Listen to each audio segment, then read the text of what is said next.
Y bueno, aquí en Somos Todos estamos iniciando un capítulo más a través de Radio Televisión de Veracruz con el tema de las discapacidades. Hemos conocido testimonios, hemos visitado familias, nos hemos acercado con especialistas y hoy en este foro, en este espacio para ustedes, para las familias de Veracruz y de otros lugares a donde estamos llegando, vamos a hablar del autismo. ¿Qué es el autismo? ¿De qué trata? ¿Cómo podemos identificarlo? ¿Qué podemos hacer con personas, con familiares, con amistades que tienen algún tipo de autismo? El trastorno agudo del desarrollo que afecta a la discapacidad, la capacidad de comunicarse y de interaccionar. Hoy aquí en Somos Todos hablaremos de autismo, agradeciendo a Miguel Ángel Preciado López como intérprete de la lengua de señas mexicana que hoy nos está acompañando de la Asociación Civil en Señas, Inclusión y Accesibilidad. Bienvenidos, bienvenidas a Somos Todos.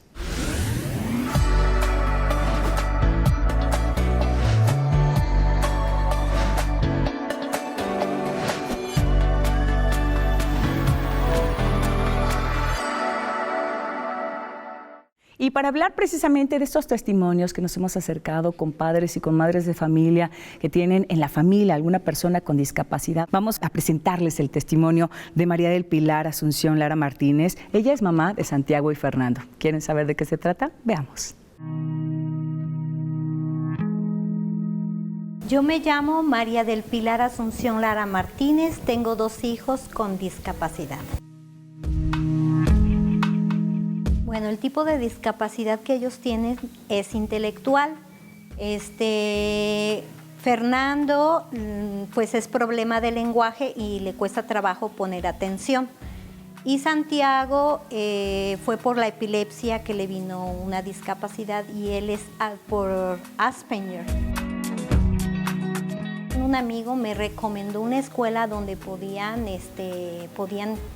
entrar en un jardín a donde lo podían ayudar para el problema que tenía de lenguaje. Bueno, lo tiene, pero ya es algo muy leve, ¿no? Y entonces ya hablé con las maestras y habían psicólogas ahí, el CAPET, me lo incluyeron ahí y me dieron para que yo lo llevara con un especialista también, pero todo fue hasta el 2º grado. Lo empezaron a tratar en el jardín de niños y luego así sucesivamente en la primaria, sí se fue dando un seguimiento con él. Y Santiago pues también empezó en una escuela, en un camp, ahí empezó en el jardín, que gracias a la maestra de USAER me recomendó un camp y me dijo dónde lo podían atender a Santiago, pero fue la única forma en cómo fueron atendidos. Siempre iba a escuelas donde había USAER para que los pudieran atender. Bueno, a Santiago me lo discriminaron en la primaria. Y entonces inclusive me lo mandaron a otra primaria. Dijo que no podía razonar y no era cierto. O sea, simplemente fue una discriminación muy, muy fea. Mis padres me apoyaron. Si a Fernando le costaba, por ejemplo, hablar, les decía yo que tenían que decirle, no me digas con señas, o sea, que no me señales, sino dime lo que quieres, ¿no? Y hubo una mamá que me invitó a Olimpiadas Especiales y ahí empezaron a ir al deporte porque el deporte es muy bueno para ellos le ayuda mucho para que ellos vayan mejorando, ser independientes, todo eso. Entonces, pero así que haya un lugar a donde te digan, mira, ven aquí, te incluimos o algo, no supe, bueno, no sé si yo, espero en Dios que algún día haya, ¿no?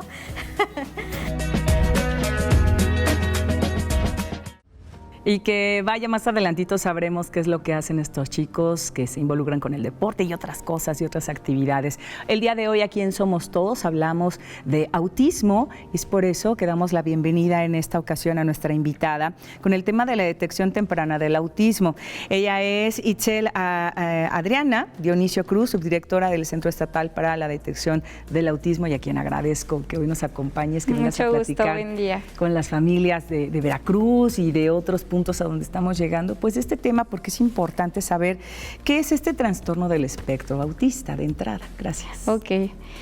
¿Qué es el espectro autista? Es una alteración del desarrollo neurológico, es pues no es una enfermedad, es una condición de vida que va a estar desde que nace hasta que muere. Se empiezan a detectar señales de alarma desde los 6 meses. Lo que es muy nulo es esta parte de interacción social, de que el niño no dirige, le hablan, no voltea, no nada, y así sucesivamente hasta lo que empieza parte del desarrollo de su crecimiento. Implica muchísimas situaciones de familia y de desconocimiento ante esta situación, porque muchos creen que el niño a veces no escucha o a veces no habla y así dejan pasar el tiempo. Algunos de los casos que tenemos con nosotros tienen que llegar al área de audiología primero para poder descartar si es TEA o no es TEA, qué tal si el niño no escucha y por eso el niño no habla. La condición en los niños, puede haber un niño que puede interactuar muy bien y puede ser que otro no. Para ellos parte del desarrollo, la clave son principales cuidadores o familiares que deben de seguir los planes de trabajo que nosotros ofrecemos. ¿Cuáles son esos planes de trabajo o en qué áreas? Lenguaje, sensorial, interacción social, que eso es como la parte fundamental donde se empieza a detectar esta señal de alarma, el área conductual por parte de las crisis que a veces da, porque para ellos parte de su estructura en el pensamiento es como muy lógico, un proceso que hay que llevar. Entonces, si del 1 al 4 ellos el 3 se mueve, pues puede detonar crisis.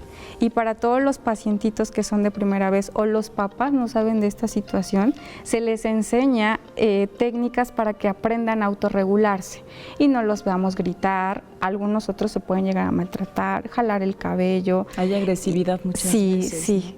Más en los mayores. En los mayores, cuando ya se detecta este trastorno, este grado de autismo que hay, has tocado el punto medular, sobre todo de Somos Todos en esta temporada en la que hablamos de que papá y mamá se tienen que involucrar, en que la familia tiene que llevar como las riendas de una buena terapia, de conocer, de tener esta parte de la empatía con el niño o con la niña, ¿no? Con ustedes se acercan y la importancia de que un pequeño o una pequeña tenga papá y mamá cerca, ¿cuál es? ¿Esto ayuda a que la terapia o cuánto dura una terapia en este sentido? Parte del proceso que nosotros llevamos es, aplicamos 2 pruebas actuales, que es ADIR A22.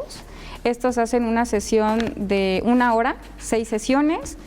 Tiene que ir el cuidador, el que está siempre al pendiente de la nena o del niño. Estas son de escala, son conductuales. Ya. Entonces es mediante juegos y las psicólogas son las que observan y ya es donde empiezan a ver como las áreas que hay que fortalecer en ellos. Porque como te comentaba, puede haber áreas que tienen un desarrollo muy alto y puede haber que ninguna. Sí. Va a ser dependiendo la condición. Pasan por estas áreas, se da el diagnóstico. Y ya una vez que tienen el diagnóstico y que sí sea TEA, contamos con un área que es de orientación para padres. Y es ahí donde los involucramos, les hablamos, les decimos qué es, porque al final nosotros como papás, yo soy mamá de familia, cuando tenemos o concebimos un hijo, creamos una expectativa. Por supuesto. De nuestro hijo. ¿Sí? Entonces, cuando sabemos que va a haber una condición de vida y que no va a ser un niño neurotípico, hay alguna limitante personal y social y hay un duelo dentro de nosotros porque no va a crecer. O sea, hay un acompañamiento en todo caso, porque además son varias cosas. Es el acompañamiento, el conocer, así es, el aprender junto con el niño, con la niña, con estas terapias. Una terapia de este tipo con una persona con TEA, ¿cuánto tiempo dura o varía? Sí llega a variar. De las 5 áreas que nosotros tenemos, puede ser que el niño solo necesite 2, que tenga que fortalecer y lo vemos cada 15 días. El tiempo de la intervención es de 40 a 50 minutos. Bien. ¿Por qué? Porque puede ser que con uno sea fácil trabajar y con otro no. Que uno esté más familiarizado al tipo de juego y otro no. Entonces hay que tratar de encaminar para que socialice, para que trate también de hacer como esta empatía con el terapeuta. Y puede decir, claro, yo me incentivo. Oye, pero también con el terapeuta, Itzel, pero también fuera de. ¿Hay inclusión con niños o niñas con autismo? Sí, tratamos de que sea así. De hecho, en el año del 2018, el 5 de agosto de 2018, el Estado sacó una ley de intervención e inclusión del TEA en todos los aspectos: educación, trabajo dar un diagnóstico certero, porque por parte de la condición muchos especialistas se llegan a confundir. Y si tú detectas en este momento, por ejemplo, que alguien nos esté viendo y decir, pues como que yo tengo idea o algún foquito rojo de los que nos hablabas, ¿se puede hacer una prueba? Por supuesto, no existe una edad, la inclusión es para todos, incluso estando dentro del sistema y con las señales de alarma es, híjole, como que yo a veces se me olvidan ciertas cosas, o no tengo poca retentiva, o veo a alguien y como que no me da como parte de integrarme Esos con son él. indicadores de que posiblemente Sí, tengamos un grado de... En adultos. Claro. En los que son más chiquitos, como que sí son más marcados porque no dirigen la vista, Claro. les hablan, no contestan. Hay muchos otros que presentan como las ecolalias, que repiten constantemente cosas, Sí. otros que de momento entran en crisis y no sabemos. Y esa luego es la parte en la que la sociedad juzga, porque físicamente no presentan ellos un rasgo. Y es como, no, el niño es berrinchudo, es caprichoso, déjalo, se le va a pasar. Pues es cuando crecen y así se van formando. Ojo, esos Sí. indicativos o esos indicadores, como bien menciona Itzel, pues son de suma importancia para que en las familias podamos tener en cuenta eso. Ahora, ¿cómo nos acercamos a ustedes? Ya para ir finalizando, Itzel, ¿cómo llegamos? ¿Cómo las familias que tienen a una persona, a un pequeño, una pequeña, o que ya me di cuenta que quizá puedo tener este tipo de alertas, cómo llegamos al SEDA? Nosotros estamos en el CRISBER, ubicado en Boulevard Culturas Veracruzanas. Se presentan, se les da la lista de requisitos, pasan con nosotros, pasan al área de SEDA específicamente, se les da una agenda y ahí es donde empieza parte del diagnóstico. Donde a partir de esa manera, y sobre todo que las familias no podamos estar, y sobre todo la sociedad, como bien mencionas, es parte de estos derechos humanos, de los derechos de las personas, hombres, mujeres, niños, niñas, adolescentes, y que de alguna manera podamos estar. Y que hoy te agradecemos, Itzel, que hayas estado aquí hablando de autismo, hablando de todo este espectro que muchas veces no conocemos y que ahora que nos has abierto este panorama, pues quedamos fascinados de que puedas estar aquí. Gracias. Muchísimas gracias. Muchísimas gracias. Aquí en Somos Todos. Y que bueno, pues vamos ahora a saber un poquito más dentro de la lengua de señas mexicana, los nombres de los animales. ¿Cómo se hace? Juan José Hoyos nos tiene lo siguiente. Ahora vamos a ver las señas de los animales. Configuramos animal. Configuración en A y letra S con un movimiento circular hacia el frente, terminando en letra L. Ratón, letra R sobre nuestra nariz, movimiento lateral. Gato, 3 dedos abiertos a la altura de nuestra mejilla. Perro, con nuestra mano, con los dedos índice, medio y pulgar. Conejo, configuración en R a la altura de nuestra sien, el movimiento es abrir y cerrar. Caballo, configuración en D sobre nuestra sien, un movimiento lateral.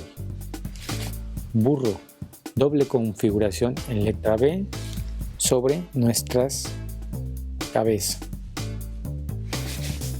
Vaca, doble configuración en Y sobre nuestra frente. Jirafa, hacemos la forma de la jirafa y una mano de apoyo en la base.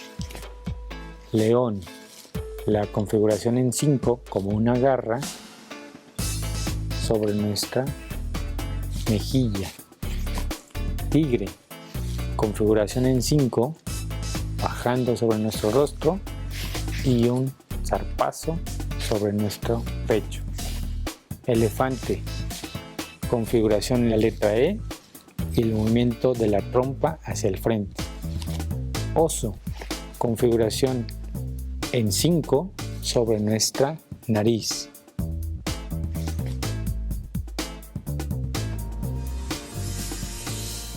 Gracias, Juan José. Y que bueno, el día de hoy, que el trabajo que se hace con el lenguaje o con la lengua de señas mexicana siempre tiene que ser en esta parte de inclusión, y nosotros un poquito aquí en Somos Todos es lo que estamos presentando para ustedes a través de nuestra casa Radio Televisión de Veracruz.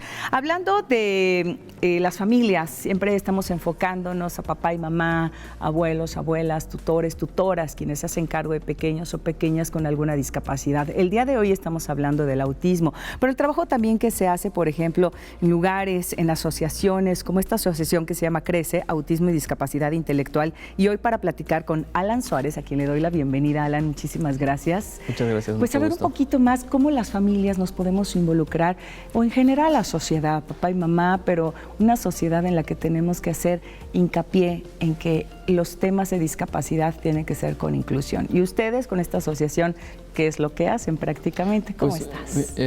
Muy bien, muchas gracias. Nosotros en la asociación CRECE prácticamente nos involucramos con el niño, ¿no?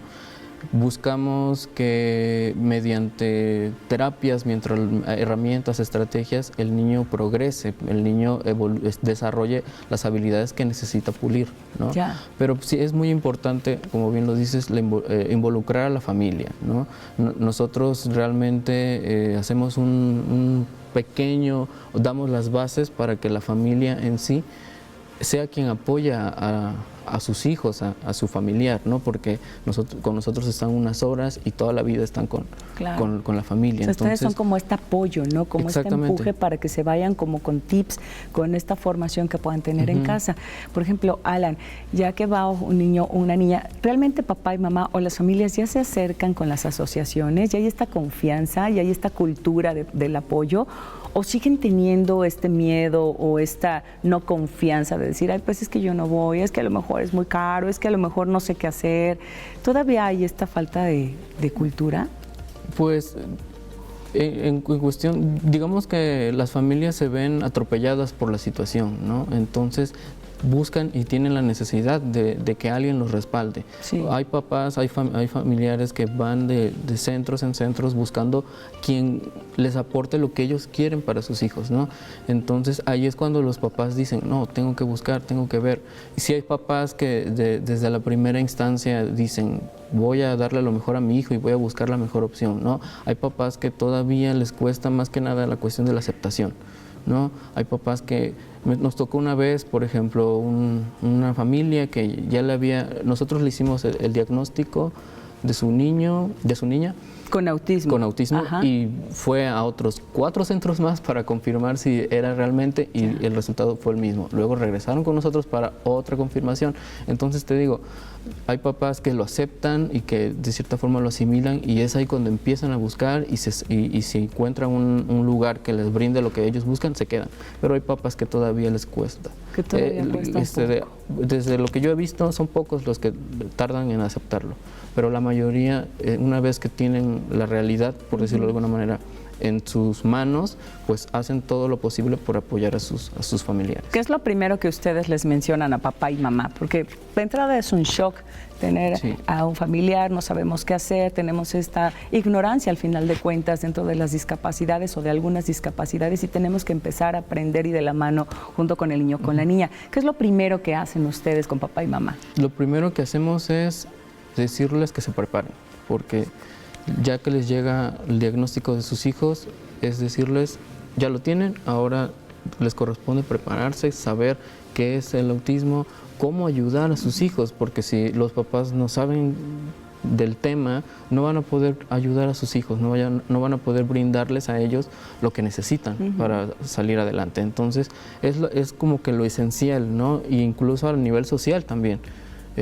Ya se habla ya más de autismo, ya hay más eventos sobre autismo, entonces como padres y como sociedad en general nos toca informarnos sobre qué es, ¿no? Y quitarnos todos esos estigmas, todas esas cosas que envuelven, que realmente hacen que no se perciba el autismo como lo que es, ¿no? Una condición de vida. Y ahora que ya lo sabemos, ahora que ya estamos en este proceso, paso número 1, ¿Qué tipo de terapias son las que se aplican con los peques? Nosotros en la Asociación Crece trabajamos cuestiones educativas, conductuales, emocionales. Nos enfocamos mucho a las necesidades o a lo que los papás quieren que trabajemos. Hay papás que nos llegan y nos dicen, no, es que a mi hijo le cuesta interactuar, o es muy explosivo, tiene mucho... Entonces nos centramos en cuestiones emocionales. No, es que mi hijo quiero que desarrolle el lenguaje, quiero que empiece a conversar, entonces nos centramos en lo que es el lenguaje.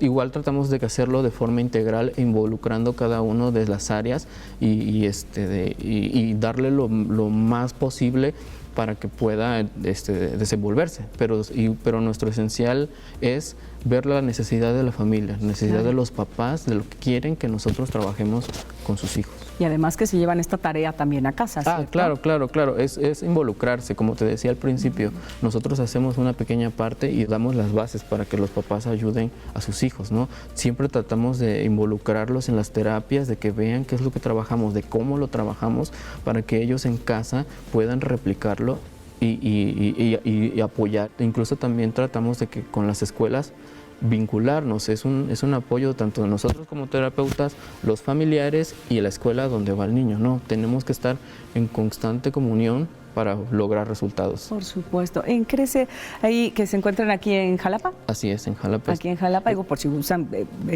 con las redes sociales. Sí, estamos en Crece Jalapa, así estamos en Facebook, Instagram, el correo electrónico, y estamos ubicados aquí en la calle Hernán Cortés, 306, Colonia 2 de Abril, entrando por la Avenida Américas. Somos una asociación pequeña realmente, somos alrededor de seis trabajadores de base, por decirlo de alguna manera, y pues tratamos de dar lo mejor de nosotros, ¿no?